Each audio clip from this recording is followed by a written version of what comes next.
cover your client deposit. They cover your commission if the company bankrupt. And they also cover your professional liability E&O insurance, right? What is the difference between I bought the insurance policy for my home with your E&O insurance? Let me give a scenario. I have an agent that come to me 3 weeks ago, and he's a friend bought a house with one of another company's agent. He says the market down. They bought a house project, like a new home project, back in 2016. He said we lost financially. So can we claim insurance to recover our loss? And, obviously, there's agent involved of our company. There's agent involved of another company. How do you answer such a question? If you are sitting in my position with many of the company, how do you reply for such a question? And third, I want to say that Sunday evening, when I get home, I walk on my driveway, or I fall down my own driveway. I hurt my back. Can I claim Reco Insurance to cover myself? Yes? No. Well, I think that definitely this is one of the topics, that bad injury is one of the hot topics. And we have a case in our office. I think that our agent is here. I think that Reco Insurance is everyone paid for. How much you pay? 400? 483. You paid too much. How much you pay? 445. Yeah, 445. I remember, right? Yeah. When do you pay your Reco Insurance? Sorry? September. You are too late. June? Normally, the June 15 is the first day Reco sent out the notice. I paid in June because I pay it right away when I get the bill. So I want to repeat that what you pay every year, because lots of agents get messed up. Early in the year, you pay Aurea Korea for the dues from December 15 until January 31st. And how much you pay? $350? You get discount. No. $474 and 60 cents. So that's Aurea Korea due normally by the second week of February. If you did not pay, if you forgot to pay, then they will cut your membership out. Tony, how much insurance do you get for that $475? That's not insured. No insurance at all. No, Wow. no insurance. It's part of your membership. Now, $474.60. If you forgot to pay until today, your membership will be cut. And then you probably call Tony, I cannot log in else. In order for you to recover your membership, you need to pay $100 plus HT for penalty, and a $25 plus HT for reinstatement. Okay, this is the first fee in the year. Second fee is the Toronto Real Estate Board membership deal. How much is that last year? 818. Oh, Tony, how much insurance do you get for that $800? Yeah. How much you get from that insurance? How many people know? You got you got 35,000 if you pass away, if you die. That's life insurance for your coverage, not the E&O. Yeah. Yeah. Sorry? You have life insurance. Yeah, that's compulsory group life insurance is a term. Every year when you renew, you pay 114, included your 818 to cover your life. Okay? So that's the only insurance for you. Life insurance, yeah. When we have a new member join in, he will say, "Oh, I already bought life insurance. That is mandatory. That is include your membership. You have to pay, and you have to name who is your beneficiary." The third fee every year you need to pay is the Reco Insurance. As I mentioned before, Reco always send out a message, email to you, say your New Year's Reco Insurance premium. I don't know next year, but right now it's $445, and the payment is due from now until August, either 12 or 15, depends like what is the second week of Friday on the second week. If you do not pay, if you forgot to pay, by end of August 31st, your membership will be suspended. And then suspended means you cannot practice realtor. As a broker record, any broker record in GTA, in Ontario, you got to send a notice to the broker, to the agent, saying that, to the registrant, saying that your license is suspended, you cannot practice.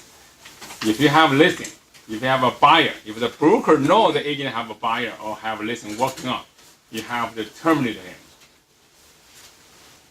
Okay? The agent have a, if you want to revive your membership for Reco, you can pay a $35 fee. I think a Reco insurance is nice. The penalty is not that big, $35 for the revival fee, and then you can revive your insurance. You heard it here first. Reco Insurance is nice. Yeah. Yeah. Everybody's saying that. Yeah. That's great. Now the last thing I just want to mention that lots of agents messed up that every 2 years you need to renew your license. In order for you to renew your license, you need to go online to do the MCE, mandatory continuing education. So people go online, pay the $44, and then they log off the computer. They start the renewal. You have finished 3 courses, and then the computer system will allow you to do renewal. Then when you do renewal, how much do you pay now? $390. Oh, Yeah. If you did not finish the renewal and you start your renewal, and then on your expiry date, Reco send your license being terminated, then you have to come back to see me to do reinstatement. How much cost you for the reinstatement for Reco license? $590. Okay, you pay $20 more, and then your license will be not active for at least 2 weeks. Okay? For the benefit of everyone today who here today, I just want to know the 3.5 times to pay the fee. Make sure you memorize. Make sure when the office send a message, a WeChat, an email to you, you're just going to say delete, delete, delete, not important, nothing to do with me. Eventually, it is about you. Okay? So, without further delay, I want to invite Ryan and the team to give us a full seminar today. Before I forgot, Sam just mentioned to me that please turn your cell phone to silent or turn off or 静音状态. If you don't know how to do it, I can show you. Okay? Ryan and team. Thank you, Tony. Okay. Thank you very much. Okay. Start. Let me put my phone on silent here. Perfect. Entire marketplace of, I think, approximately 200 different insurers. So when you see Lloyd's, you could be getting Lloyd's with any number of insurers behind the scenes. Lloyd's itself as a brand manages the quality and the product and so on, similar to a real estate brokerage, for example, where you have a brand that encompasses everybody, but there's possibly hundreds of different salespeople behind the scenes that make the whole thing work. So we actually work with 9 different insurers on the Reco program behind the Lloyd's brand, 9 different syndicates of various participation levels, and they all get involved in different aspects of the program at different stages. So we just finished meeting with all of them a couple weeks ago. We had to meet with every single one of them to negotiate for the upcoming year. I can't tell you anything more than that, other than that we did meet with them. But when there's claims and so on, depending on the size of the claim, different Lloyd's syndicates need to get involved. Then there's the program manager, and that's us. That's Tim and I. We are Alternative Risk Services. We are an insurance brokerage, but we're not a traditional insurance brokerage. So if you call me and say, hey, Ryan, can you help me? I got a sweet new car and I'd like to insure it. I'm going to say, that's awesome. Call somebody else because I don't do that kind of insurance. We only do this kind of insurance and specialty programs, and probably one of maybe two kinds of organizations to do this kind of work. So we've been managing the program since 2007, and we've been advising Reco since before Reco. So we were actually originally, in our former iteration as Dion Durrell, we were actually involved in setting up the Reco Insurance program way back in 1998, 1999. So we've been involved in one way or another for over 20 years. And last but not least, the people who make the whole claims process happen at the ground level is Claims Pro. If anybody's ever had a claims question or whatever and called the 1-800 number to talk to the adjusters, you've probably talked to the people at Claims Pro. They used to be, this is how long we've been at this, they used to be Granite Claims, and before that they were, oh boy, what were they before? McLaren, McLaren's, yeah. So we've seen them through a couple different iterations, but the cool part is since 2000, it's been the same people that you deal with. Jan Perkins and Kathy Blandford, the two key people there. If you've ever had to deal with them, it's a pleasure. They are absolute professionals, and we're lucky to have them. So that's the whole gamut of folks involved in the insurance program. Any questions there? So let's dive into each of the individual coverages and talk a little bit about what's available to you under the policy. So first of all, errors and omissions. And this is definitely the biggest part of the program. It covers you for mistakes. If you make an error or omission while doing your work, that's the purpose of it. So if you forget to put a key clause into your agreement of purchase and sale, or you've made a mistake with respect to taxes, HST, when we had HST come in, that was a big gnarly thing where people would forget to put HST inclusive or exclusive, using the wrong form. And I want to reiterate, this is legit mistakes. A lot of people call in and say, you know, I've had a claim. They're feeling very embarrassed. I've been practicing for 30 years. I can't believe I've had a claim. You know what? That's pretty much everybody, because we don't get a lot of repeat claims. Not a lot of people have multiple claims. So it is working as it should. Over/under pricing of property. You know, clients can be really upset if they feel like they didn't get enough money, or if you charge, you put the price too high and they didn't get enough interest in their property. Incorrect representation of material property facts, like is there an easement on the property, or is it zoning issues or a big issue? Or, and I really want to stress this, none of the above. A lot of times consumers are upset and they want to sue somebody because they're looking for some kind of way to recoup money they might have lost because the transaction didn't go the way they wanted to, and there's nothing stopping them from suing a registrant anytime they feel like it. That's the way the country works. So if they want to sue you, they will do it. And you have Reco Insurance to stand in and appoint you a lawyer to fight it off. And if you win, there's no cost to you at all. So there is a deductible for the policy. It's $2,500. It is only applicable, and I really want to stress it's only applicable if damages are paid. So it's not applicable on the legal fees. It's not applicable on the adjuster fees. It's only applicable if at the end of the day we have to pay money to the consumer. And that's really important because 65% or so of claims never pay a deductible at all. So that's really important, is that you don't actually pay a deductible if at the end of the day it sort of comes out that you've never done anything wrong. However, if you... jump in, please. Hi, I'm Tim, and I'm worse. I'm a lawyer. Don't hold that against me. I manage the claims in our office. And one of the things I always tell people is I cannot stop somebody from suing you. All I can do is defend you when they do. So when you get that statement of claim, you might be angry, and I wouldn't blame you, but there's nothing we can do to stop them from doing that. But the main thing is that not all mistakes are actually valid claims. Because in order for us to pay a claim, that mistake will have had to cost your client money, damages. And an innocent mistake, yes, you should report it, and we'll investigate it, but 99 times out of 100, we'll close those things down. So not all mistakes are necessarily successful claims. True. Yeah. Yeah. True. The deductible actually has an increasing feature as well. So another call we get quite a bit is, how come I pay the same as somebody who had a claim before? I've never used it in all my years practicing in real estate. I've never used the insurance program. How come everybody pays the same? And the way we get around this is by having the deductible increase. So like I said, it's very rare for somebody to have multiple claims, so a single individual have multiple claims on the program.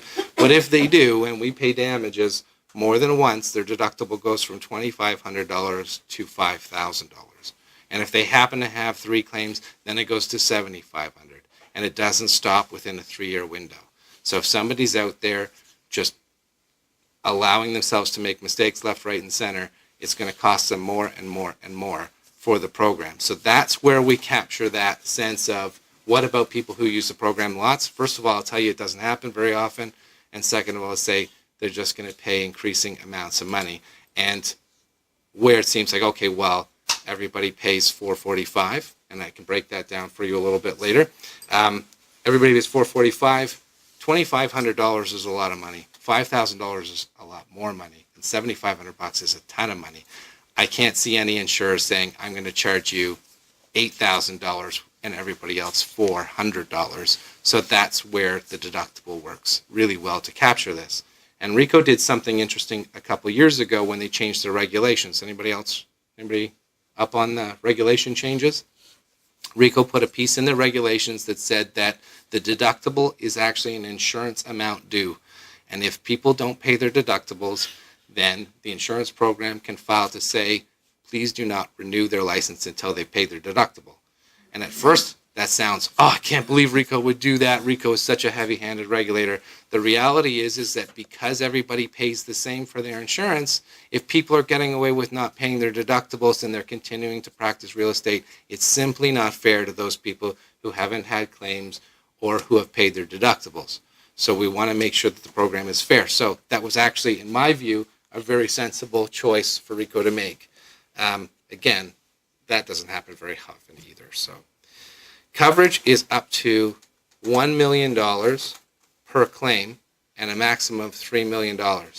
So if you have a calculator that does numbers big enough, think about this. The insurers on the Reco Insurance program are exposed to $1 million for 80,000 people.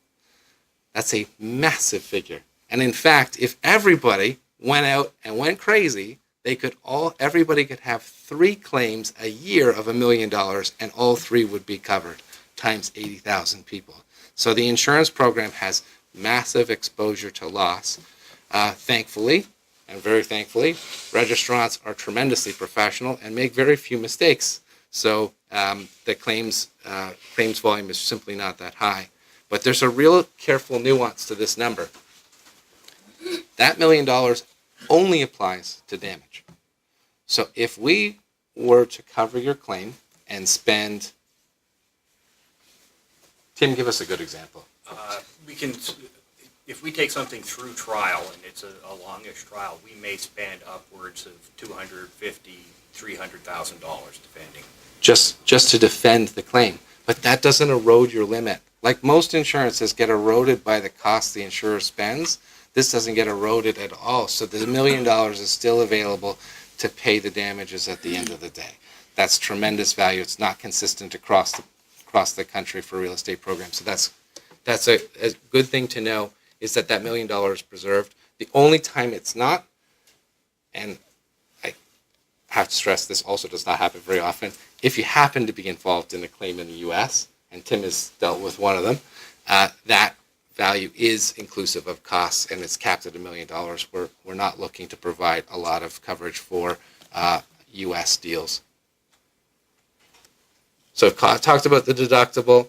The coverage, one deductible is paid per claim even when there's multiple brokers or salespeople. So in years past, there was a period in 2004, 2005, and 2006 where the program was operated by a different manager. They were actually collecting deductibles from every individual. I'm pleased to say that's not the case anymore. The only time we collect multiple deductibles for any single event is if there are two separate brokerages involved that get named on the claim. But within the same brokerage, we only collect one deductible. Coverage extends to the brokerage. Anybody want to wager a guess what the brokerage pays for their insurance every year? 0. The reason why is that all the coverage comes through the registrants, the salespeople and brokers. Obviously, the broker of record needs to pay the same fee that everybody else has, but the coverage flows through the individuals because without the individuals, then the brokerage would have no business. So that's the way it's structured, and that, again, is quite consistent across the country. But the brokerage pays nothing for their coverage. They get their coverage through the registrants that work for the brokerage.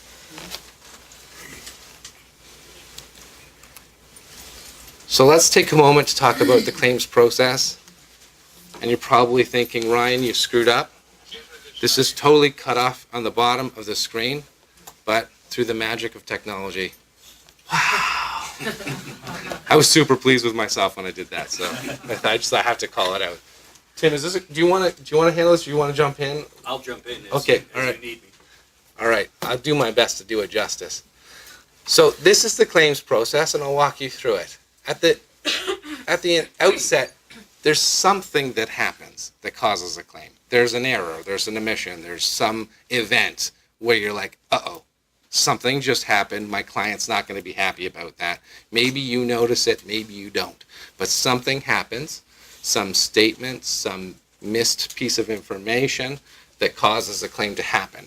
And if you notice it, then you should probably report it right away. There's no harm in reporting. Like I said, you don't pay a deductible for any expenses, and getting your claim into the adjuster gives you an opportunity to talk to them about what should I do next. Is there something I should do? This is where I'm going to jump in.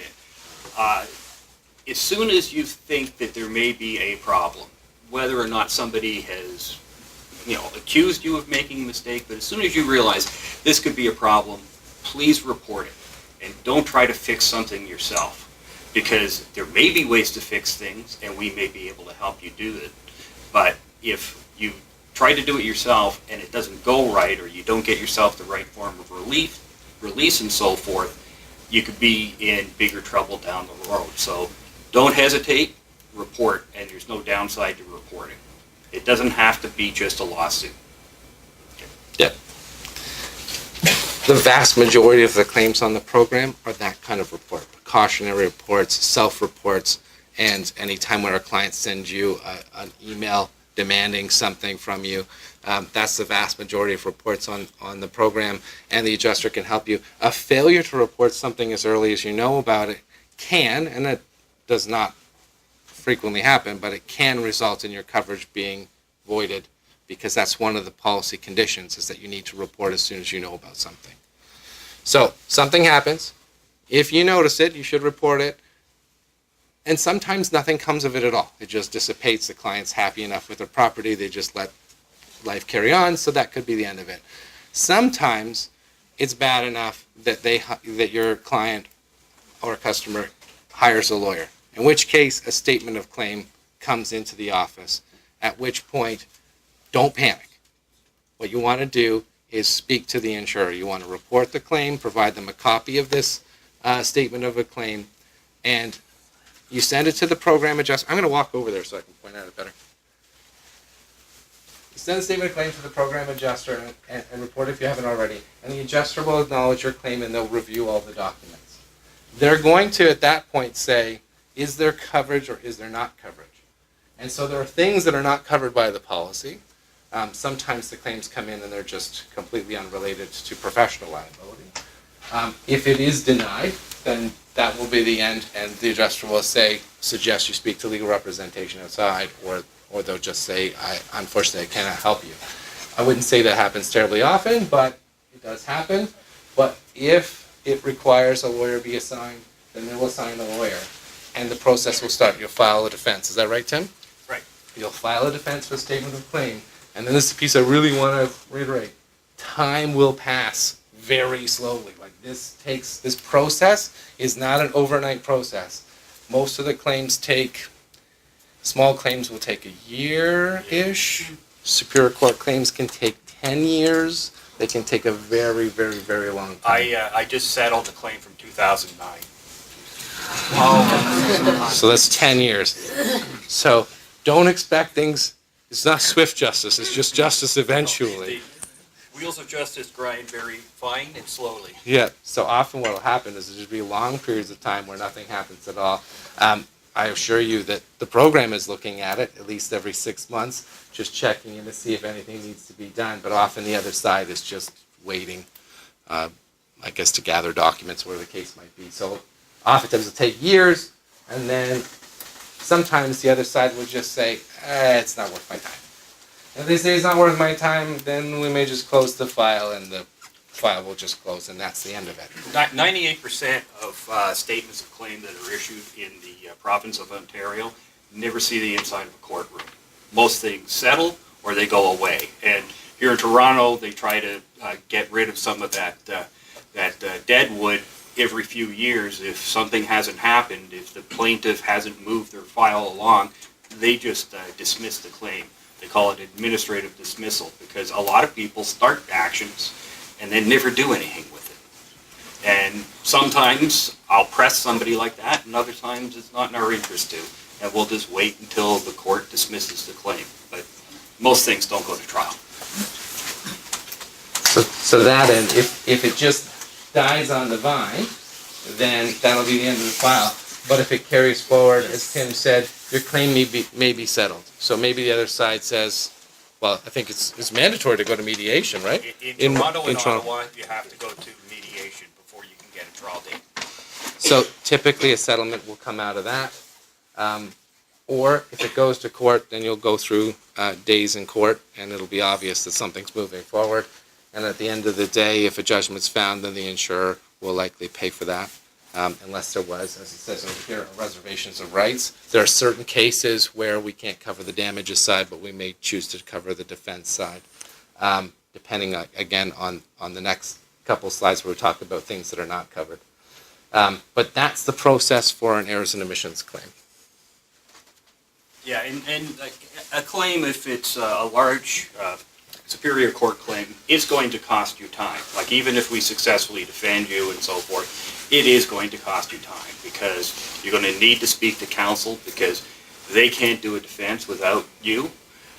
You're going to need to help counsel put together whatever documents we have to produce under the rules of civil procedure. You could wind up in what we call examination for discovery, which means that the other side gets to ask you questions and we get to ask the other side questions. And these are all days out of your life. So to a certain, and then if you have mandatory mediation, you're going to have to show up at that. And then a trial, you're going to need to be there every day of the trial because it's you who's on trial. So that's why I always tell insureds when I get to mediation and they don't like the idea, of my settling something, is it's going to take a lot of time away from you doing what you do best, which is selling real estate, rather than sitting in a room listening to guys like me. The other thing I'd like to point out, thanks Tim for that, is in this process, there are costs involved. There's lawyers working on your file, there's the adjusters working on your file, and the insurer's picking up the bill for all of that. Only under these last two situations would anybody ever come to you and say, I need you to pay your deductible. So at that point, it's like, okay, now it's your turn to pay your deductible for using the program. It's $2,500. I had one fellow, whose name I don't think I ever got because it wasn't relevant. I had one fellow call and say, I don't think I should have to pay the deductible. I said, oh, why is that? He says, well, because it was the other guy, the other agent involved. It was his fault. I shouldn't have to pay the deductible. I said, oh, okay. You're really sure about that? Oh, absolutely. I shouldn't have to pay the deductible, so I need you to look into it. Okay. And this was maybe a couple years ago, maybe 2017. I said, when was your claim started? Oh, it started in 2003. I said, oh, okay. That's a long time ago. We weren't the program manager, but I can reach out to them. Yeah, I'd like it if you do that because I don't want to have to pay the deductible. So I called the program manager from 2003, who was a lawyer who works for the program still. And I said, do you know about this particular registrant? Yes, I do. He said, he thinks he shouldn't have to pay the deductible. He said, well, we're actually sitting together in court right now. And the insurer has paid over $150,000 in legal costs. So I think maybe it would be just fine if he paid his deductible after 14 years of us defending him. And he said, and furthermore, he definitely made a mistake. So I don't think Jeff actually said that, but his tone implied. Anyways, don't begrudge your deductible because by the time you've been asked to pay your deductible, a lot of costs have already been spent. So what's not covered by your policy? First of all, we don't cover out-and-out fraud. If you've been fraudulent, we're not going to provide a defense for you. So we don't cover fraud at all. Let me circle back to bodily injury. Tony let us in a little bit on that.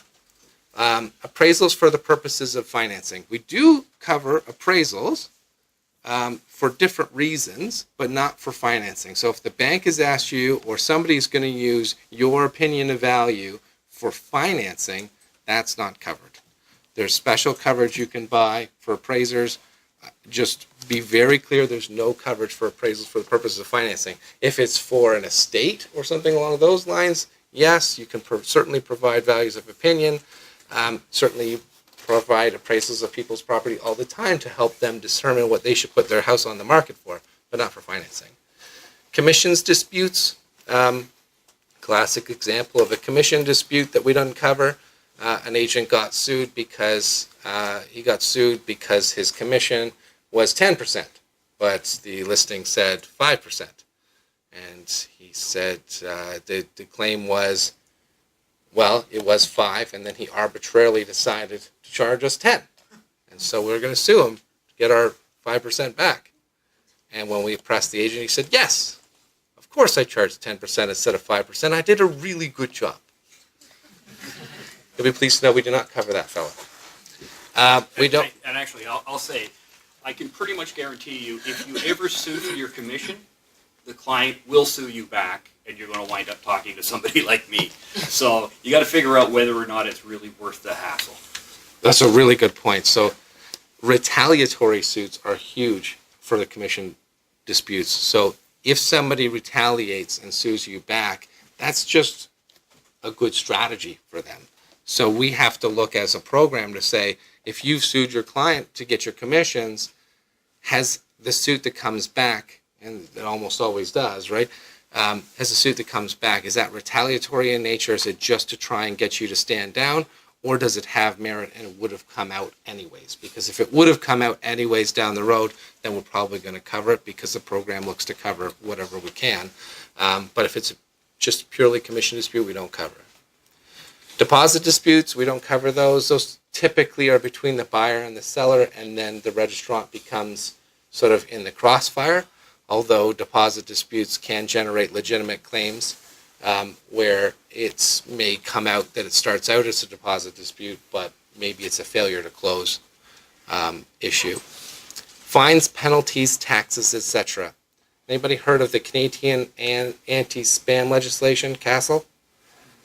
So that's one of those fines or penalties. If you use the wrong marketing list, if you spam clients or spam the public, we're not going to cover you for any fines or penalties that come out of that.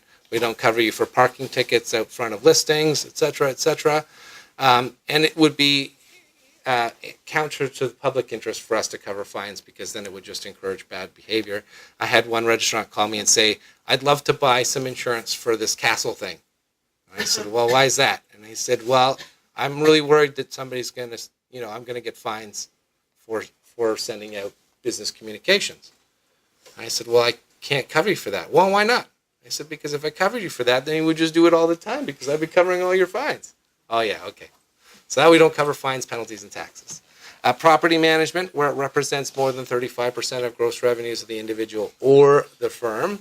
The Reco program, notwithstanding some of the comments I get around renewal time, is a very, very, very good deal.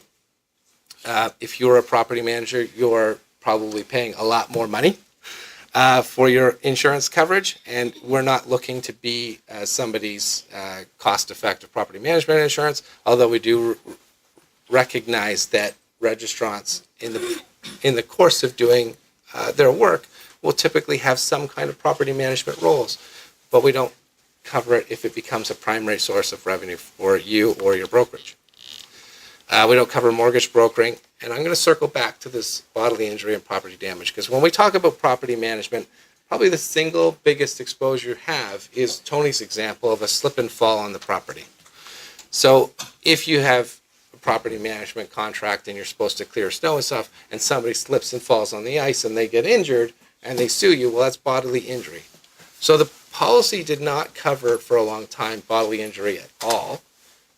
It was only a few years ago that it was put in, but it covers a fairly nominal amount, because typically what would happen is that the property owner would be responsible for maintaining the property and making sure that people don't get injured when they go into the home.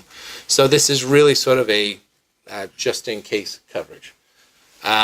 It covers up to $50,000 and is subject to its own special deductible of $500. And same with property damage. If you knock something over in somebody's home and it's worth more than $500 and they sue you as a result, technically you have coverage here. The bigger thing would be you were in doing a showing, and at the end of the day you forgot to close the basement door or something in the winter, and the pipes froze, they burst, and they damaged the basement.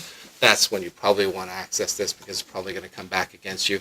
You were doing professional services and damaged some property as a result. I had an insured who burned down an outbuilding in a rural property because he threw down his cigarette on some hay. And this was one. Covered, yeah. And again, these limits are not reflected in the defense piece. This is just for the damages paid piece.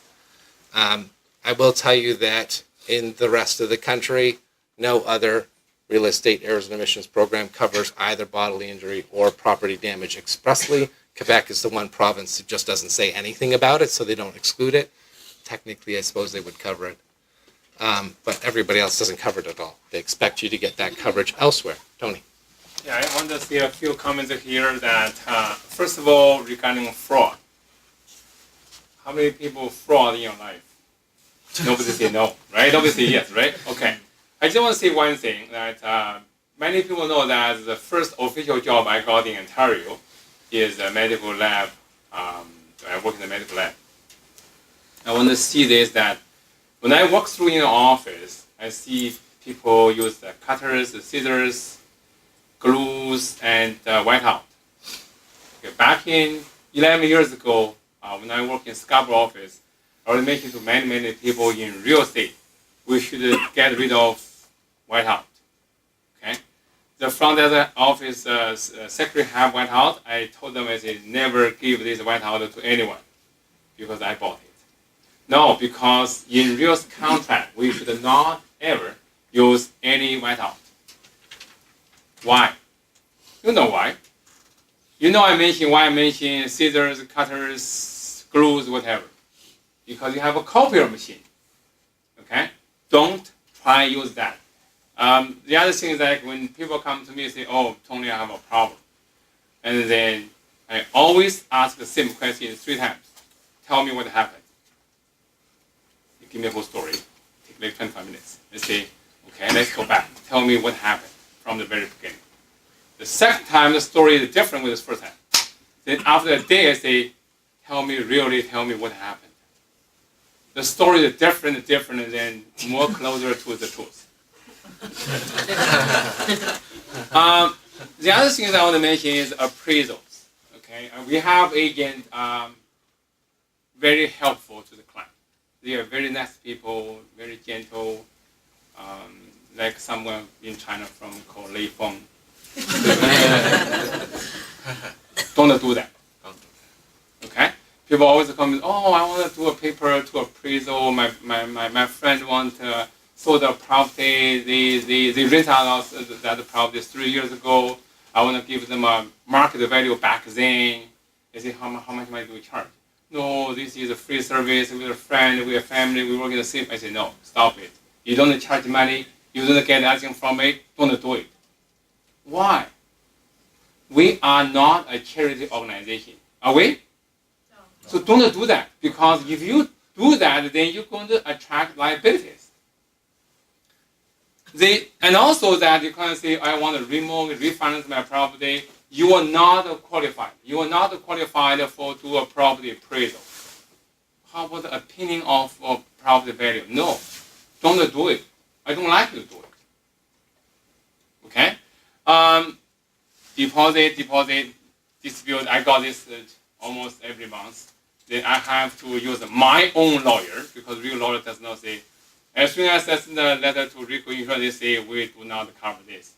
We have to have my own lawyer to send the paper to the other lawyer and say, money is here in the trust account, don't worry. As long as you have a settlement, or if you give me the court paper, I give money to you. I don't take any of that. Fines, penalties, taxes. How about, I'm speeding in Highway 404? No, Reco doesn't cover it. How about I drive through a gate at a condo, and then when I get in the gate, the bar falls down, I just drive through. And then the condo office cannot reach the agent, but from the registration, he knows that is from Homeland Law. They send an invoice to my office. I check the apartment manager, say, yeah, John, you show the property, yeah. I say, did you damage the gate? Yeah, I just follow the other guy in front of me. I say, they charge you $350. Will insurance cover that? No. And even Reco Insurance cover you. The deductible is $2,500. $350 for that bar. Property management. You probably know that if you are doing property management full-time, or most of your time in practice, you need to get a property manager license. I don't know what's the license called, it's CCIM or whatever, but you need to get a different license in real estate selling license. Okay, that's different. You sell real estate, you buy real estate, it's different with the property management license. So if you're doing property management, please let me know. Because I want to see that what's the balance point, like how much money you earn from the property management, then you're selling a real estate on the commission side. Okay? Mortgage broker. How many people know that if I have a second occupation or job, I need to disclose to Reco? People ask me, say, how? Oh, you write a piece of paper, say, my name is Tony Ma from last week, within 5 days. Monday, I started doing a plumber job, I'm an electrician, I work in a contractor, I got a broker license or mortgage, I work with such a mortgage broker. You need write a letter to me in writing, in date, in signature. I can forward to Reco, or you can forward to Reco, registration and Reco.ca, and give me a copy also. Okay? Because we are not a mortgage brokerage. I do have a mortgage license. I do have a mortgage broker license. I teared down 5 years ago because I never do any business in the 2 years period. So if you are a mortgage broker, let me know. Maybe we can give you a business. But I needed to know who is a mortgage brokerage. We needed to know that enough disclosure has been given to your client. You cannot say I give them what you call 一条龙服务, serious service. End up that you're going to attract liabilities that the client say, well, you never told me you're going to earn commission for mortgage. You never told me you're going to earn commission for insurance, whatever, property insurance, whatever, or life insurance. So you got to do disclosure for that part. Okay. So once again, for this part, I think the most important thing is be honest. Okay. I don't care you be honest with your spouse or not. I hope provided you honest to me, then I can help you if in case anything happens. Okay? Thanks, Tony. Well, actually, you know what? I got two comments. Doing favors. Don't do favors to people. I agree with Tony on that. There's the saying, no good deed goes unpunished. So many times I have seen professionals, I've been defending professionals, lawyers, and real estate agents for 27 years now. And the number of times I've seen somebody who has given some advice to someone they meet at a party or just because they're a friend of a friend who wind up getting sued, it's incredible. So don't do favors. And also, if a deal is in trouble, your client has a problem. What you don't want to do is make it your problem by promising that you're going to fix it for them or something and not being able to deliver.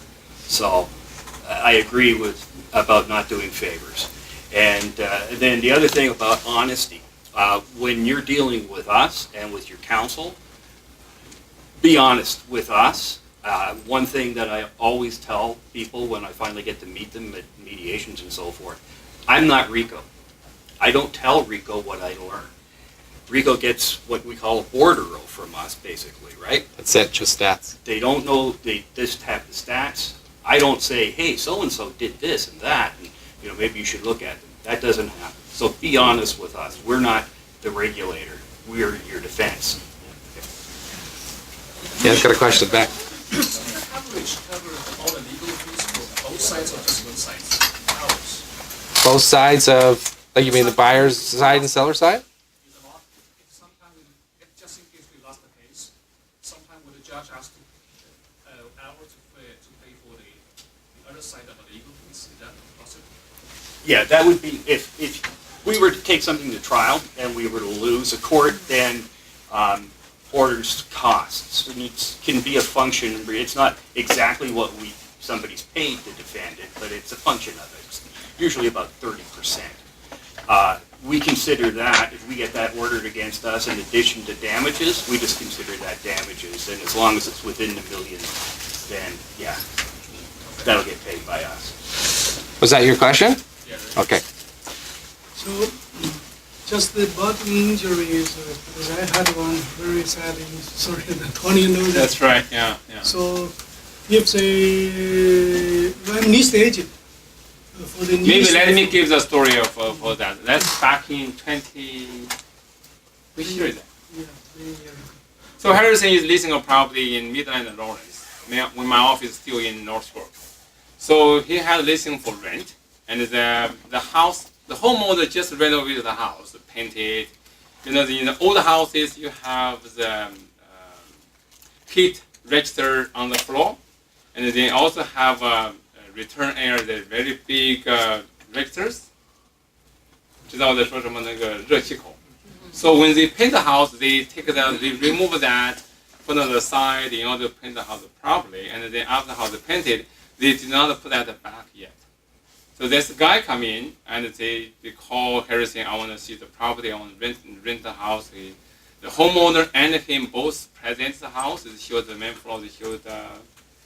And then during the showing, the guy put his foot, go to that hole. And then, right on the moment, Harrison told me that later on that, he said, oh, I hurt my foot. And then the homeowner feels sad, sorry, say, I have a desk here, a computer desk here, I give it for free. He did not rent the house. So the whole thing, they think the thing is settled, closed. 1.5 years later, he received a letter. The tenant, the potential tenant, sued him personally, not sue my company. Sued him and also sued the homeowner. And then that's the time the relationship between me and Harrison gets intense, because I called my insurance company, my GLA, what's it called? CGL. I say, we do not cover your agent showing houses, 10, 20, 100 kilometers away from your office. And I called the Reco Insurance. We never cover body injury. And I asked him to go to a lawyer. The lawyer said, we charge you $500 per hour. So the legal bill, block the whole thing, like so that's if that doesn't happen today, what's going to happen? If that same thing happened today, Right. then depending on how it came out, then it would likely be covered by E&O, but it would have to be linked to professional services. So in this case, you had nothing to do with taking the register off. If you said those registers are ugly, take those off and the house will rent faster, all of a sudden it's professional services. But without that, really it's just general liability, because anybody just standing in the room does not necessarily have liability for this gentleman. But if it happened, say, during an open house or you were showing, even though it's not your fault, but you get sued, Right. we're at least going to defend you on that. Yeah. But the amount of coverage is 50 grand. 50. It's quite small. So that means that the case, if it's brought up today, then at least Reco Insurance will look up the process, the legal bill. The best way to do it is to secure yourself your own general liability coverage for your commercial activity. So if I understand it correctly, Tony, your brokerage, it covers the brokerage, but it doesn't cover all of the agents when they're out at open houses and so on for general liability. Right. So it's which kind of general liability insurance we can buy it? Because normally many happen. No, you know the answer already. Let me give you an example that, do you remember many people are here from China? You are Chinese. You know there's a war called Great War. Do you know there's a lady from Calgary? She fight with a crowd, then all of a sudden he hit the old guy to the wall, then the guy died, the Chinese guy. The police arrest the whole thing, they brought the whole thing to the police station, and then the whole Chinese think that, let's the cleaning lady pay. The Chinese police station released her. She fly back to Calgary in 2 days. But how many people know what's in the story? That's right. The lady who owns a home in Calgary, is a home insurance. I don't know the state, farm or farm state, whatever. The home insurance policy paid for $20,000 to $30,000 to settle the Beijing case. Again, repeat Ryan's question at the very beginning. How many people read your home insurance policy? I didn't. You did? I don't. because your home insurance Because you are insurance agent. because your home insurance policy contains a liability component too for your actions as a homeowner, as a person. So your home insurance policy actually cover your belongings in your car, for example, that gets stolen out of your car while it's not being used.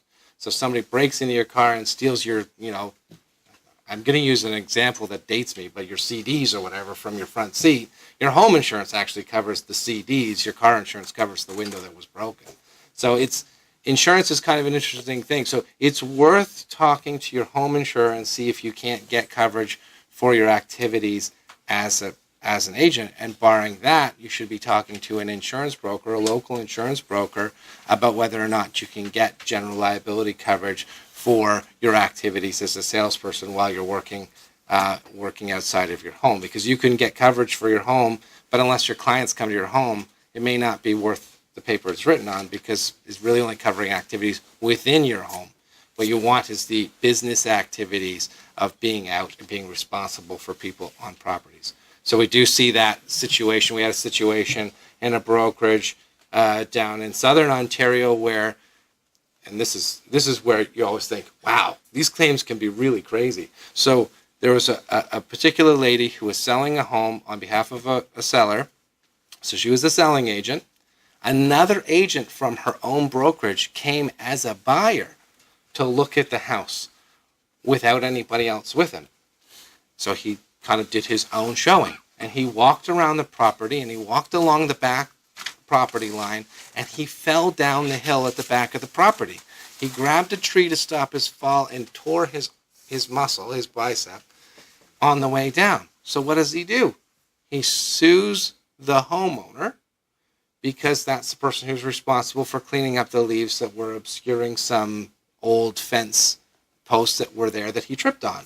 So he sues the homeowner. The homeowner reports to their insurer. Their insurer then sues the brokerage and the salesperson who's the listing agent. Well, the brokerage has coverage, the listing agent does not, except for this small piece of coverage. And we would argue at the time, because the way the policy was structured, she wasn't even there. What responsibility, what professional responsibility could she possibly have?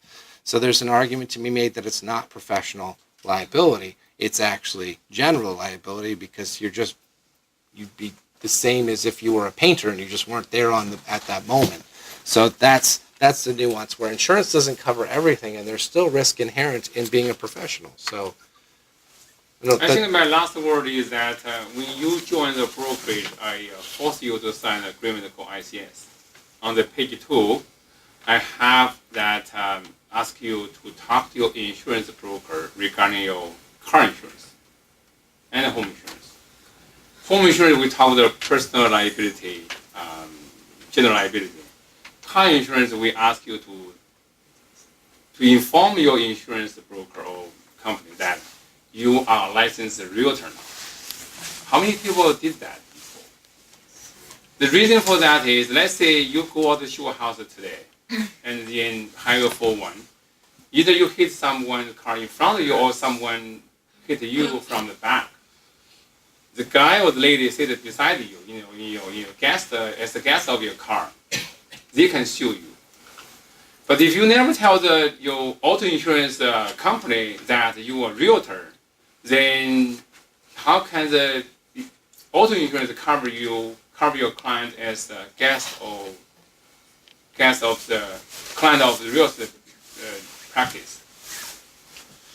It's better for those new agents who just join in. You need to tell your auto insurance that you are a licensed real estate agent, you are showing houses, selling houses. Then I heard many people told me their insurance may increase $200, $250 a year, but that increase of the premium worth the money than not telling the truth, because if you're not telling the truth, your auto insurance will never cover you. Then, I heard that the case that a client is a high earning person, and then during the car accident, he got paralyzed.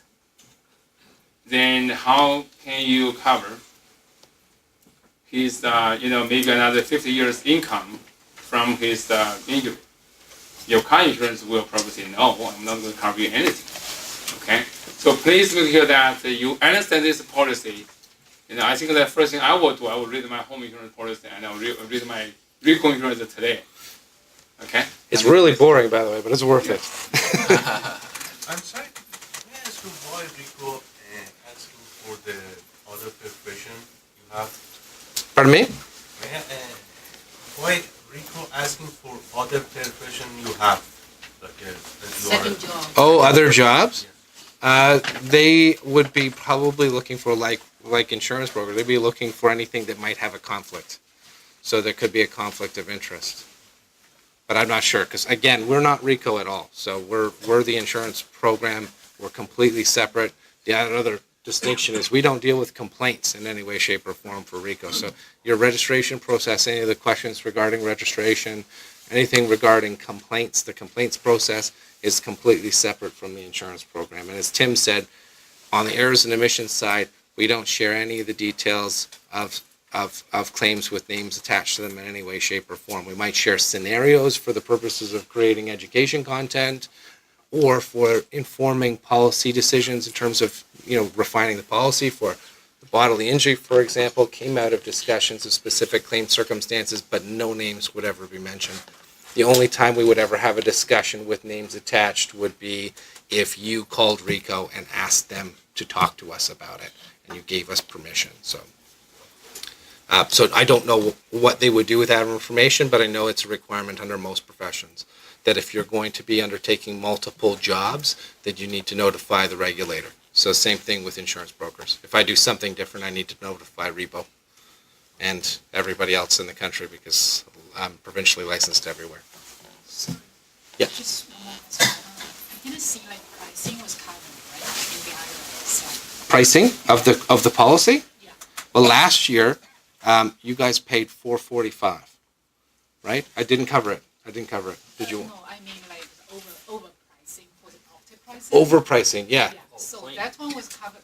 Does this mean like appraisal pricing?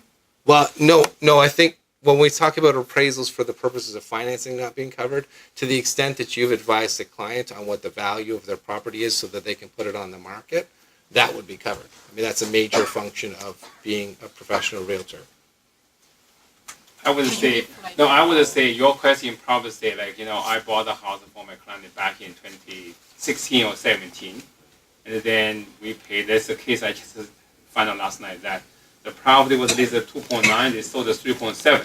After 4 months, the deal never closed. Then the property put it back in the market after a year, sold at 3 million. So that means the first purchaser, lost his deposit. The first purchaser paid the 3.7, the second purchaser paid the 3. That means the 700,000 difference. The existing owner can sue the first agent and the buyer agent as a buyer for a loss. So this case will be covered? No. Yeah, we get, Because it's covered. I would say, don't say yes or no. You can only say if your client sue you in court, then Reco come out to defend you. And then you did not say nothing wrong. You did not fraud. You did your job. That's the market value evaluation. You did that. Then, if there's damage, Reco will maybe. Well, I think we've got some concrete examples that might help. I see claims all the time against agents, and one of the common refrains is, I paid too much for the property, right? That's covered. This appraisal thing, that's only for the purposes of finance. So you can't give an opinion to the TD Bank or somebody as to the value when you know the purpose of that is so people can borrow against that. But certainly as an agent, if you're either listing or you're cooperating, you've got to give the client advice on this is where we should price it in the market. That's not an excluded appraisal. That's an opinion of value. So I have seen claims against listing agents that you priced me too high, I missed the market, you didn't expose me to the market properly, those kind of claims. And then claims by sellers or by purchasers that said, I way overpaid for this, and you should have told me that I was overpaying. So we get those kind of claims all the time, and those are It's included. and we defend. Yes. Yeah. Okay. And to Tony's claim example, for example, if you had a transaction, you found a buyer, the buyer fell through, and then the second buyer paid less, then the seller could argue, well, because you didn't find me a suitable buyer, I missed out on the higher price and I only got the lower price. That differential could theoretically be covered depending on how the facts work out. Yeah, and all claims turn on their facts. So it's the reason I'm always careful about hypotheticals, because I can change one fact and change the outcome. But, people make bad claims against realtors and professionals all the time. Human nature seems to be that if I lost money, it's got to be somebody else's fault. So we see all sorts of bad claims. And unfortunately, like I said at the beginning, I can't stop people from suing you. I can just defend you. And unfortunately, sometimes you get dragged along if you have particularly unreasonable people. I have a question right here. Yeah, going back to the appraisal, let's say, what about for, let's say, estate purpose? Should be covered. It's not excluded. Yeah, that's why Just as long as it's not for bank. Yeah, and that's why reading the policy is so important, because that's the language that Tim and the other people on the program have to interpret to determine whether something is covered or not covered. We can't be nice and cover stuff just because if the policy doesn't let us cover it. That's why these exclusions are important. If the policy doesn't let us cover it, then we can't cover it because that's the policy. And we do bring these kinds of things up where we say, okay, well, maybe times have changed, we need to evolve these. And then that becomes a changing of the policy, which is why this is new and in there. So I'm going to keep going. This is the one piece we didn't talk about, and this is selling your own property or a property you have interest in. For example, selling a property, maybe it's under your spouse's name. Well, it's important that you know that while this is not covered in any other province in the country, it is covered technically in Ontario. subject to meeting all these requirements. So REBA 2002 requires that you disclose your interest in the property. It doesn't matter whether you're selling it yourself as the seller or not. You need to make all these disclosure statements. And the one that's really important,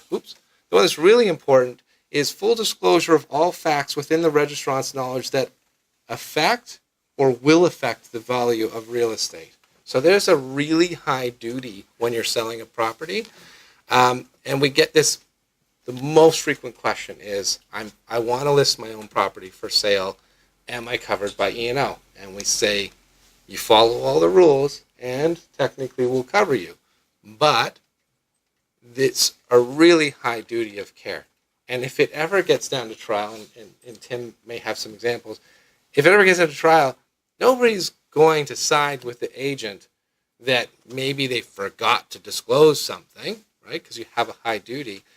The court is going to see you as the professional who owned the property and knew everything and should have said, and so on. So these are probably the most difficult claims for the program to defend, and they're the ugliest ones and the ones you don't want to be involved with. So every time I get this question, I give the people the same advice. Yes, technically you can be covered if you disclose. Should you do it? Not a chance. Hire somebody else within your brokerage to do it for you. Come up with a buddy system. Come up with some approach to it where you are not the professional in the front lines, so you can distance yourself from all of the interactions with clients and customers. And I get, people throw their hands up and say, but I don't want somebody else's name on my front lawn. Fine. Just use a generic brokerage sign. Nobody needs to see their name in, big bright lights. But do yourself a favor and distance yourself from the transaction and work out maybe a trade system. I don't have the solution. I'm just telling you from a risk management standpoint, it's best not to sell or be involved in your own property purchases. And you can't be sneaky because it's property you have interest in. Could be your spouse's, your parents, because you could have an interest because eventually it could be, it could be an estate issue. So A company you own all the shares in? the company or some of the shares in. Or some of the shares in? Yeah, distance yourself from your own transactions. That when somebody else says, says there's nothing wrong with the property, well, that's that professional, not you as the seller, because the expectation is that you as the seller knows everything, even if maybe you've seen the property 3 times because you bought it as an investment. So Maybe let me add a few sentences here. First of all, that when you sell your own property, I would say never try to save every dollar. We have agents that, I'm talking about the hot market back in 2017. As soon as I list a property on my website, I put a sign there, I got, a buyer walking to me saying, I want to buy your property, privately tonight. Luckily, the agent called me. I say, first of all, you already put the sign, you put on the mail. Why do not wait until next week? I say, secondly, if you represent the buyer, represent yourself, represent the broker, it's a single person representing all parties. It's high risk. I would not let you do it. And the third is, I would suggest everyone to allow the buyer have all the conditions in that offer. If your property is good, and nothing concerned, why you do not allow the people to go through the home inspection? If your condo is strong, why do not let the buyer go through the assessment certificate? If the buyer cannot get a mortgage today, you let him with the condition for what reason? 2 months later, the buyer says, I cannot get a mortgage. The only thing you can hold is 10,000. They're going to sue you to court because you never did close. Ryan, can you go back to the last slide saying that? Can you go back to that slide? Yeah, of course. What is the full disclosure of all facts? You remember that's what to say, patent defect, latent defect. What's the latent defect? Not all. Sorry? Not all of it. You cannot see. It's hidden. Discover Latent. Latent defect is you cannot see or you can see. It's a not latent obvious. defect isn't something that's obvious, and Yeah, it's latent necessary defect to is you discover. can touch, you can see, you can Yeah. So you see that he put a thing that goes beyond the SPIS. How many people know what's SPIS? The form 221, 220. Now use MS data form. Yeah, now you use the 820, right? Yeah. Not the MS This data one. form. This is a different form. I know it's different. Yeah, I always use the example. I say, when you go to the medical doctor, they check from head to toe, they check every system. It's a similar form like that. He said goes beyond that form. So basically, meaning if you are a homeowner or the property is related with you, you want to disclose everything, including I fight with my wife last night in the house. You want to disclose everything, patent, latent, defect, whatever. Okay. You want the buyer go through a home inspection process to make sure the deal is solid until say 3-5 years later after closing. I want to give you an example in my office back in 10 years ago. One of the agent selling her property, and then she asked me, he said, I don't feel comfortable, brand new, can you help me? I said, sure. Back then, I said, 10 years ago, 11 years ago, I said, I will charge you $2,000 because you are my agent. Remember one thing, I don't do anything for free. Not even $1. I need to charge something in order for the service company to take effect. Okay? I sold her property, and then the buyer walked into the property, we double-ended. We sold the property, the buyer said, I want to sell my house on the same street. It's the same. He bought this house is detached. And we sold his property. He closed the house, smoothly. 4 months later, the buyer said, hey, Tony, do you remember you sold the property to me? The basement is leaking. I'm going to sue you. I say, sir, why you want to sue me? Remember that offer, I have 3 conditions to cover you. I say, I have a finance condition, I have a home inspection condition, I have another condition for that. How many people know what's that clause? I give you 5 banking days, let your lawyer review that clause, read the whole offer, and then you waive it. And then I give you 3 home inspectors, you say, I do not need to do home inspection. Then you sign the waiver in front of the lawyer. The waiver, all 3 waiver was faxed to me from your lawyer office. I said, you want to sue me? Go ahead. From that day on until now, he never called me, he never emailed me, he never called me. So I just want to say that, do not put your broker manager in a weird position. Say, I got the offer last night. The offer is very good, Tony. I don't want to pay the other agent a commission. This is a very good offer. If I miss this offer, I know if you miss this offer, maybe there's no offer coming in. Something too good to be true. So, if you sell your property in the near future, then just like Ryan mentioned, hire a realtor from our office. But that's not enough. You want to have a full disclosure, okay? You have to have a full disclosure anyways.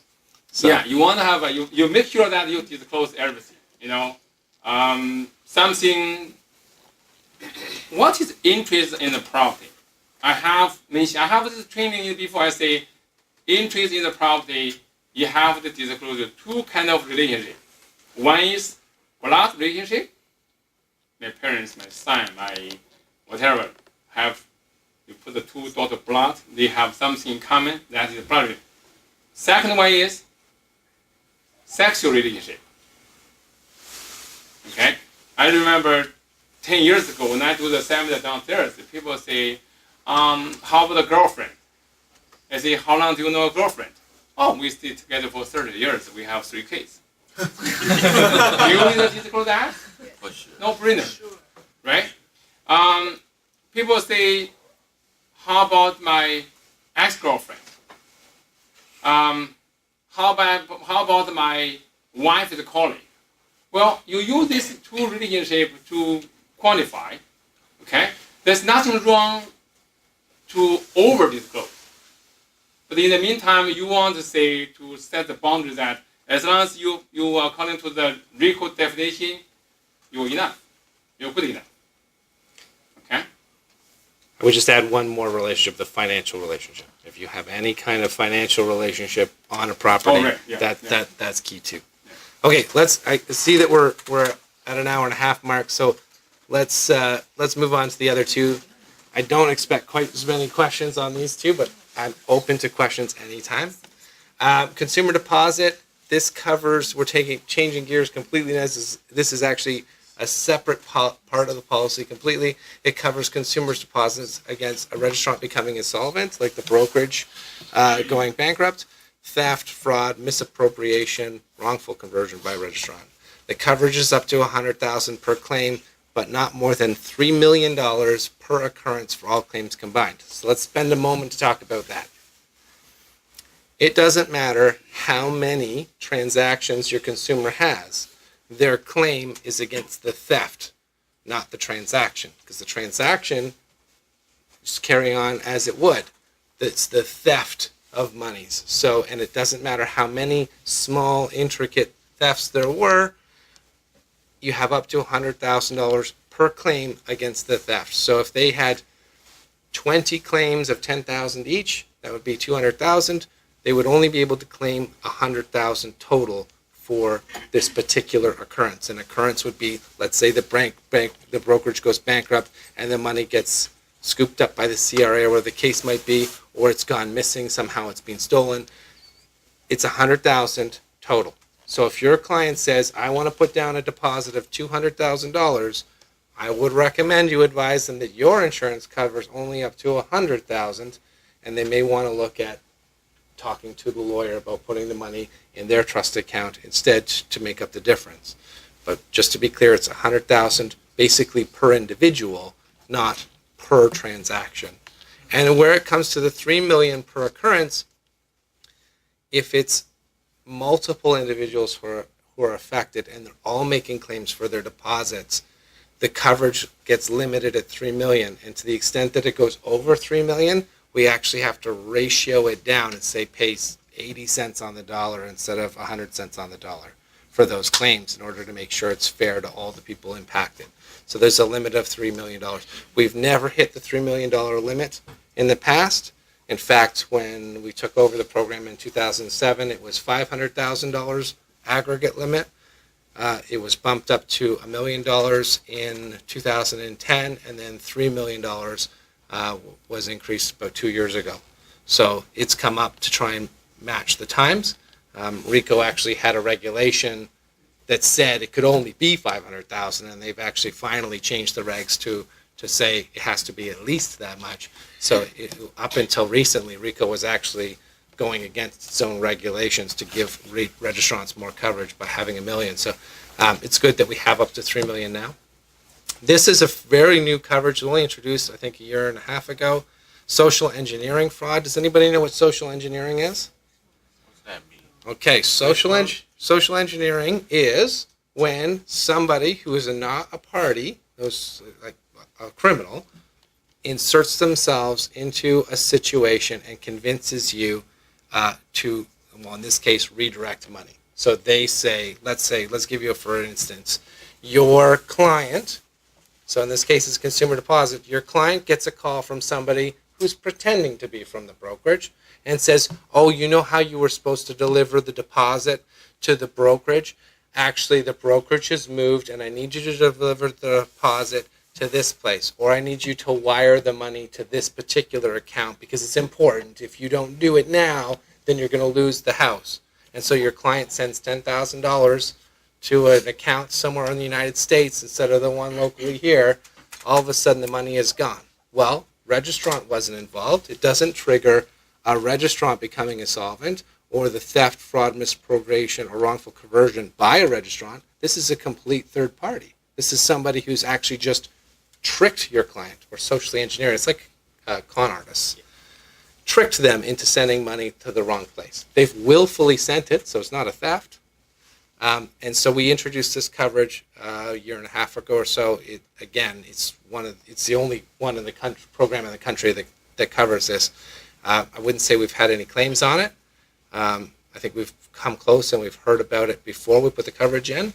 But it is there to protect your consumers, your clients and customers. So it's an interesting coverage that exists, and it wouldn't have anything to do with you being involved. It just has to be pegged to a transaction you're involved in. The deductible for consumers is zero. They don't pay anything. They just make their claim. There's actually a form. They submit it actually to Reco, not to us. Reco then reviews it and hands it off to the insurance program, and it pays out like an insurance program. We collect all the documents, we see that it's there, and we pay them their deposit. In cases where the deposit is needed to close a transaction, we have paid claims in as little as 3 business days in order to make sure that the deposits are there to make sure the transaction goes forward. So the second half of that is the commission protection, which is to cover registrants' commissions against theft or bankruptcy by another registrant. And so in this case, where we see this most often is where brokerages go bankrupt. So in the famous case in 2008, which is fairly public, there was a broker of record who was stealing money from the commission trust account, and he was using that money for personal purposes. All of a sudden it comes out the money's not available to pay the commissions, and there's, I think, about $1 million has gone missing. And over time, we ended up paying claims. The Remax office. Remax Executive was the name of it. And the old broker owner is driving taxi now. Oh. Yeah. Maybe one of the Uber driver will be 65 years old. We've had a number of these. We had a number of these recently with the market change. We saw a few events come out. We increased again. The limit has been increased. This is separate from commission protection, or sorry, consumer deposit. So there's separate insurance limits for this. But again, let me stress that the $100,000 per claim limit is for all of your transactions combined. So if you have more than $100,000 of commissions sitting with your brokerage, make sure you do your diligence and ask questions and make sure you understand how those monies are being held. We had a case I'll let Tim step in. Well, within the last few months, we had a case where brokerage went into receivership, and they owed a lot of money to secured lenders. And we had a fight with the secured lenders. They were claiming that their security extended to the commissions that the brokerage was holding. We argued that, no, the brokerage is holding those in trust for the agents. The court didn't agree with us. So we're appealing that, but, you know, in that particular... Kevin Tao, please come to the front desk. Kevin Tao, please come to the front desk. Kevin, if you have to go, by all means. When's our video up? What's that? When's our video up? Probably in the spring, like April. Okay. We did a little educational thing about this particular case. The important thing there was the judge found that the brokerage wasn't required by regulation to have a commission trust account. It was just a general operating account where commissions were held. And as the result, the court said, well, the brokerage didn't intend a trust, so therefore there's no trust in it, and the lenders, they get the crack, and the agents, they're just unsecured creditors of the brokerage. So enter the insurance program. We're beginning to pay claims shortly on that event, and unfortunately there are people with commissions that have been amassed in the brokerage well in excess of $100,000, and they can only be paid per the policy up to $100,000. So be aware that there's a business risk of having commissions due and owing to you in excess of $100,000, just way there is for your consumers having deposits over $100,000, because there isn't insurance to cover you excess of that.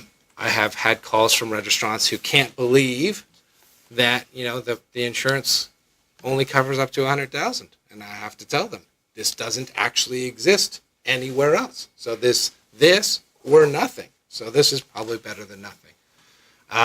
Don't amass commissions in your brokerage's trust account to avoid paying taxes and things like that. I've actually had calls on that. Don't do that because you're going to be exposed. Go ahead. Does that claim regarding the money for the commission extend to future payment. For example, if we sell a pre-construction, we're not going to be paid commission until 2 years later. If they settle a claim with a secure creditor now, that they can take money out of the commission account, how about that 2 years later? Yep. As a matter of fact, that is the case in the case I mentioned. It's a publicly released claim. It was a brokerage called Redfin. And in that case, a lot of commissions aren't yet due. And we were fighting over, well, not just what was in the account, but what was going to come in that would be held for the agents. And the court found that, no, when the brokerage went to the secured lenders, they gave them audited financial statements which showed the commission account as being really no different than any other asset in the brokerage. So that's not just, they don't have just security over what's in the account right now, but what's going to come in as well, unless we can overturn that on appeal.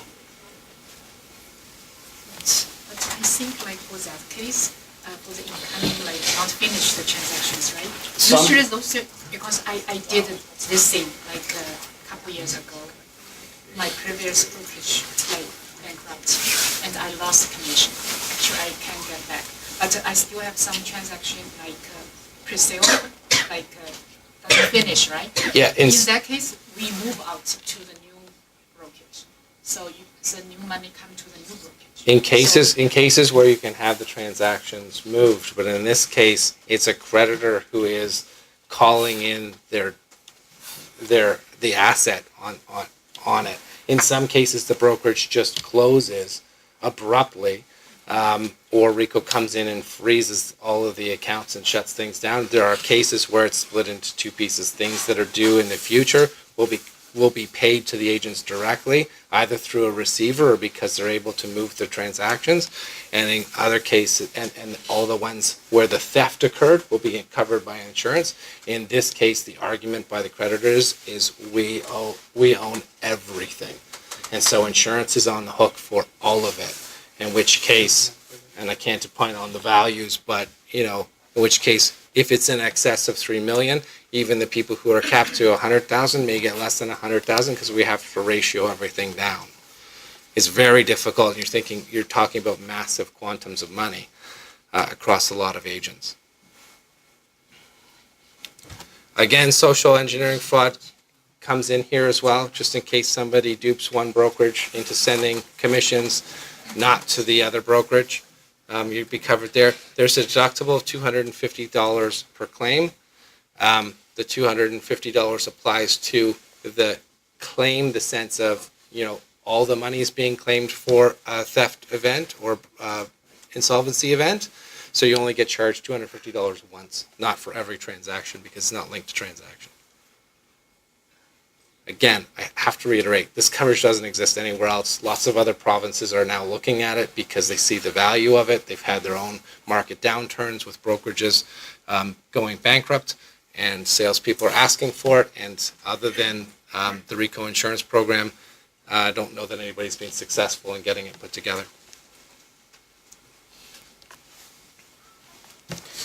Other coverages that you want to look at, and we talked this one to death earlier, but general liability is a really, really important coverage if you're going out and working off premises.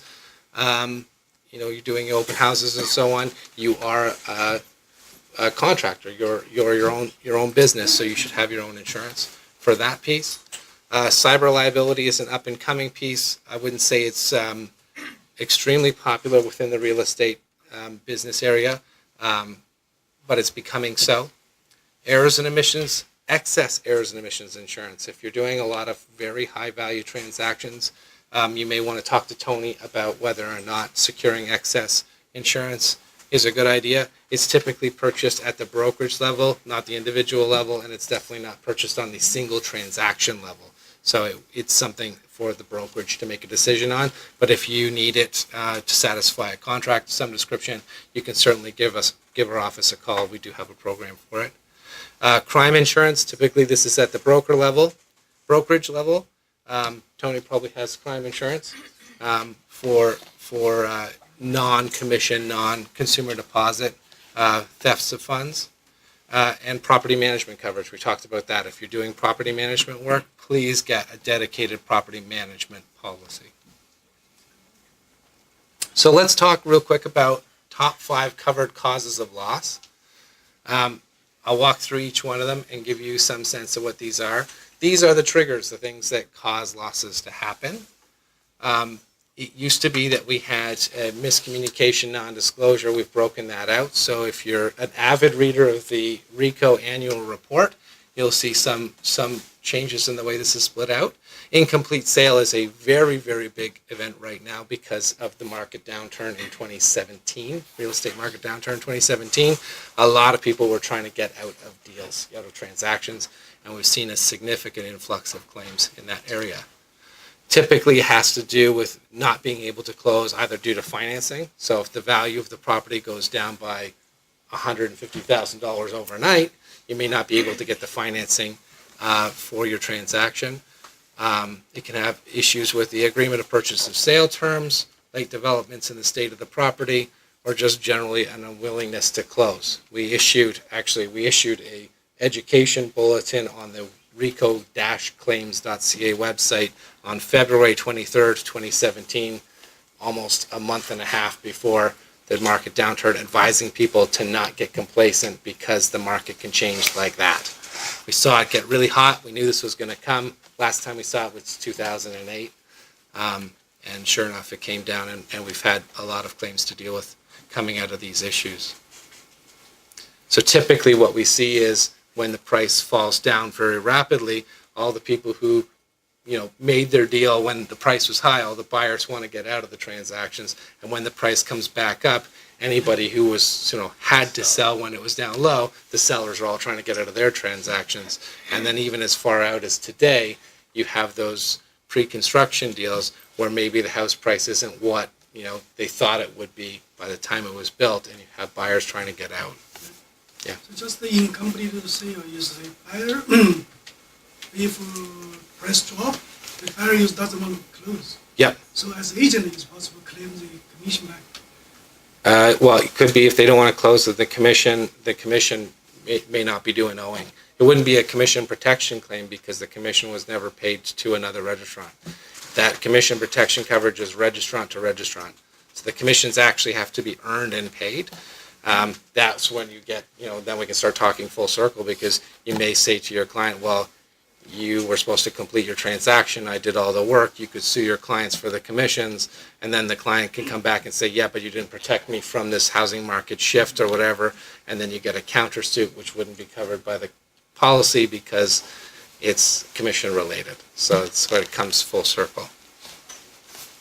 So price variations are one of the biggest things, and going in firm makes it very difficult, and if a client just doesn't want to close, it'll just become a big old mess. Oh, I'm going to say this too. Yeah. If a client wants to put in an unconditional offer, do me a favor, put all the conditions in, cross them out, and have them initial it. And the reason I say you're doing me a favor is because eventually when that client decides they're not going to close for whatever reason, and they sue you, they're going to say, well, you didn't protect me with financing or building inspection and so forth. And it's very, very hard to prove a negative. Whereas if you've given me an agreement of purchase and sale where I can see you included it and they made a conscious decision to take it out, that strengthens your defense immensely, as opposed to an agreement of purchase and sale that is silent on it. Well, I think we have the training, right? Yeah. But I want to mention that, let's say I want to cross out these 3 lines here. How do you cross out? People say like this cross out, and then let's say you cross out for the full 2.5 lines. Where is the purchaser should initial? Oh, you are landmark agent. Good. We have a case here that the lawyer come in saying that you only initial one place. You start it down. When you say cross out some part of it, you start it down. So the best way is to cross every single letter there, halfway, in the middle. And then you initial from beginning, you initial from end of the paragraph. That means the buyer fully aware that he completely crossed out. Okay? One thing more is let's say you have this offer condition for financing was 5 banking days. Okay, then you say, I want to change it to a better for the offer. Then I change it to 3 days. Where is the buyer initial for that? You say, cross out the 5, and then change to 3, from the 3 to back to 3. That's fine. Later on, you want to cross out the whole thing. So how do you do that?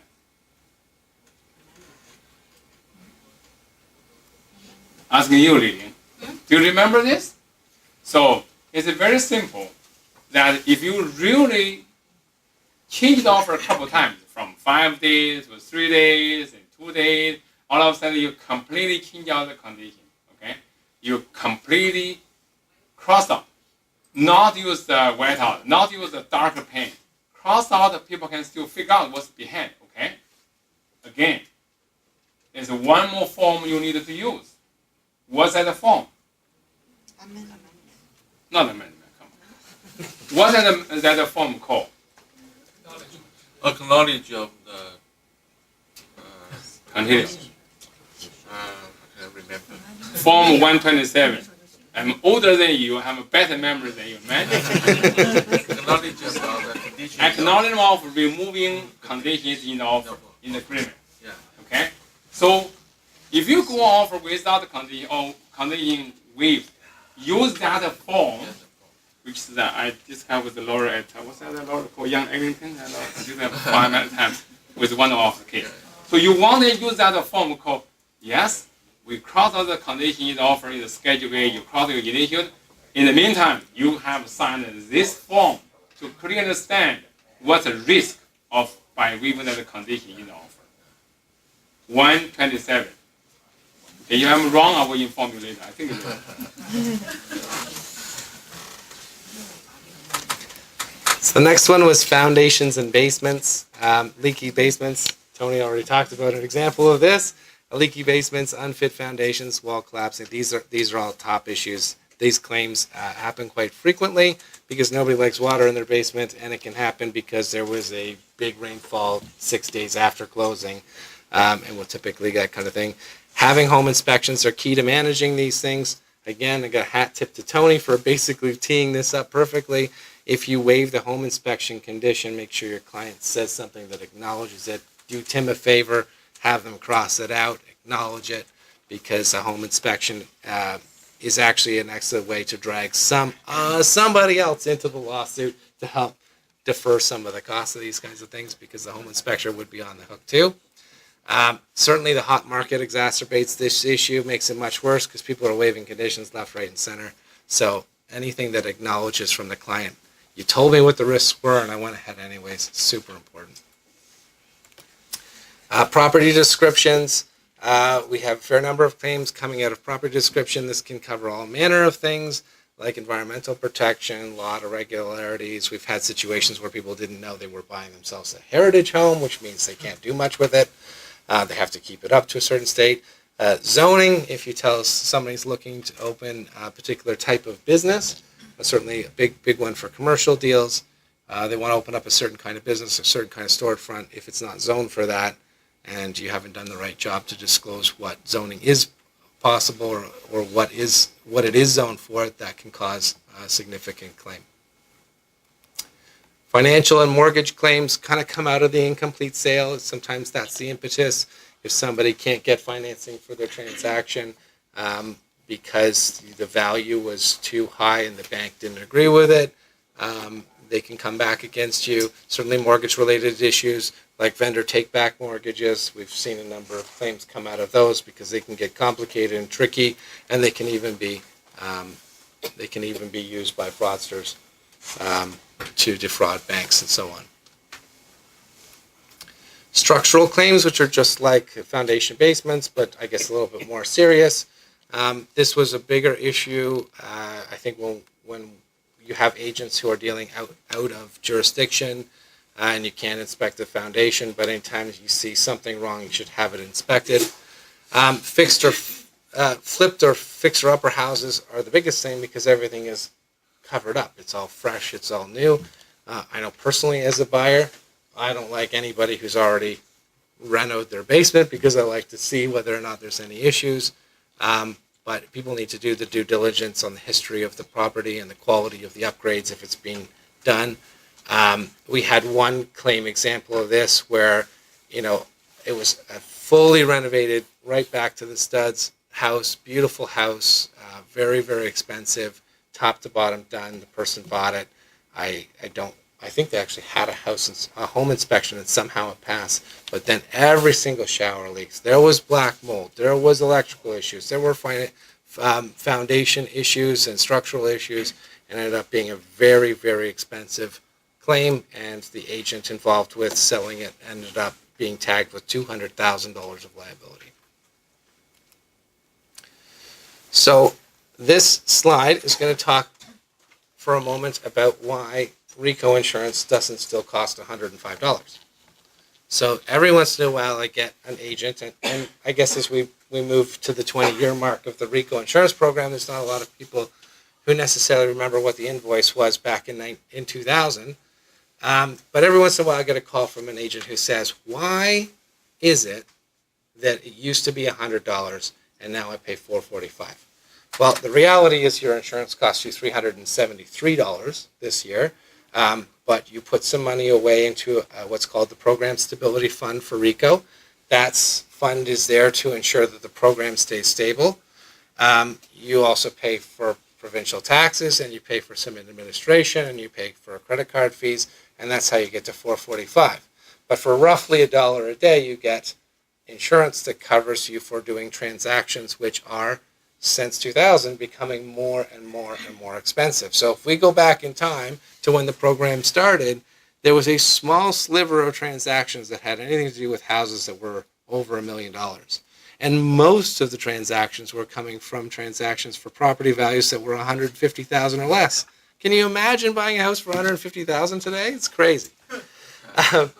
So you did have some that were up to the 500,000 mark, but it's a very different picture today. So now the biggest segment is the $500,000 to $1 million, and the average house price in Toronto has been skirting with the $1 million mark for quite some time, and we have almost a quarter of our claims coming from $1 million properties.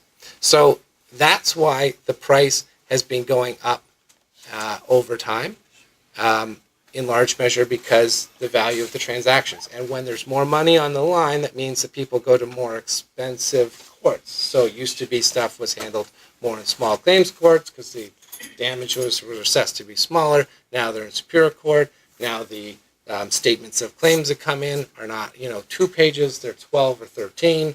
So there's a lot more work to be done. But that's why the program costs go up. The other thing I will tell you is that when Reco secured your coverage in 2000 at $105, it was a smoking deal. You guys got a great, great deal. It should have cost you something more in the order of $185 at that time. But it was a good deal. It was secured on a 3-year term, and registrants did very well by that purchase of insurance at that time. So if there's no questions on that, I'll cover off. This is sort of the fun part, and I think we've got 7 minutes left. So some of the things that people ask me at these kinds of presentations and on the phone, only new realtors make mistakes. I like that one. And big claims only happen in the big city. You guys will appreciate this one. And all the insurer does is try to deny claims. I got a really, really heated version of that not that long ago on commission protection, saying that the insurer was trying to get out of not paying commission protection claims. Said, there's hundreds of claims. It's not exactly easy to sift through them all and see which ones are legitimate or not. Anyways, let's cover only new realtors make mistakes. The interesting thing here is, in fact, the longer you're in the business, the more likely you are to have a claim. And that might sound counterintuitive, but the reality is the longer you are in the business, the more trusted you are by your clients to do more significant transactions, the less you second guess yourself, the further away you are from your training, the more transactions you're probably doing relative to somebody who's new who might get only a handful of them, the less supervision you have, etc. And this is actually a stat that's consistent. Tim, you were involved with lawyers, for a long time. I acted for lawyers for like 16 years, and the stats are almost exactly the same. It's basically lawyers 20 to 25 years out that have the most claims. And they've got what we call a tail of potential claims, but also, just as Ryan said, they're bigger matters, there's less supervision, it's just, they're busier and things happen. I've actually had an agent who said she was so busy she can't even tell one transaction from the other. I said, please don't tell me that. But the case is that there are more registrants in the 0 to 5 bucket, so more claims, theoretically, more of the claims we deal with come from people with less experience, simply because there aren't that many people in the business with 20 to 25 years of experience. So from one point of view, more claims come from people with less experience, but there's a lot more of them. So just an interesting take on the stats and some food for thought. Big claims only happen in the big city. This is a map of some of our most costly claims by payout. As you can see, Sault Ste. Marie, hotbed of big transactions, of course. Up and around Cottage Country. I mean, they're all over the map outside of Kingston, not even inside Kingston. Of course, there's a congregation of claims in Toronto, but there's also some north of Toronto between Barrie and some out here. So claims happen anywhere, and actually, I like doing this presentation in the more rural areas. Like I was actually up in Sault Ste. Marie and did the same presentation there, because they don't realize that a lot of the claims where there are big values attached are actually farmland claims. And also they can be septic claims versus sewage claims. So big claims can actually happen anywhere. And it's, I like this one because I'd like to say that actually urban versus rural is not that big a difference. All the insurer does is try to deny claims. Roughly 7 out of every 100 claims is actually denied. So if we were really good at denying, we'd probably be doing better than that. Actually, the program, being a mandatory program, we work really hard to try and see whether or not we can afford coverage. We try very hard. It's not a traditional commercial insurance program where you just bought it from any old insurer, where their economics are strictly built on making sure they pay as little as possible. So we try and cover almost everything. Well, we can't do anything outside of the policy. So if the policy says it's not covered, then it's not covered. The major reasons why we don't cover stuff, again, you can see deposit disputes. Anybody who tries to claim something, file a claim for two sides are suing the brokerage because of a deposit dispute, we're going to deny that claim. Tony's seasoned at this, so he knows it's not covered. So that's probably the biggest piece. Commission disputes, like I said, if you decide arbitrarily to tell your client that you're going to charge some higher percentage because you did a really good job, we're going to deny that claim. In some cases, it's no covered allegations. The claim comes in and it's just not professional liability, or it's not something that would be covered. Claim outside the policy period is a historical one where it would have been pushed back to another policy. We don't really see any more of those. Some of them you can see here. Is my mouse up there? General liability is another piece. And then as you can see, agent interest and prejudice the insurer are the two smallest ones. Prejudice the insurer is where you've made an agreement to settle a claim without the insurer's authorization, and you've actually set the insurer up to pay more than they should have, in which case we can deny your claim. So that gets back to Tim's point of don't try and resolve something yourself without talking to the insurer. If you have the insurer's blessing, then you can go ahead. But without the insurer's blessing, don't come to the insurer afterwards and say, "Oh, I told my client I'd give you $25,000. You can't do that." And that is it. Right on time. We have 6 seconds for questions. Thanks for coming, everybody. Anybody have any questions? Tim and I will hang around for a few minutes.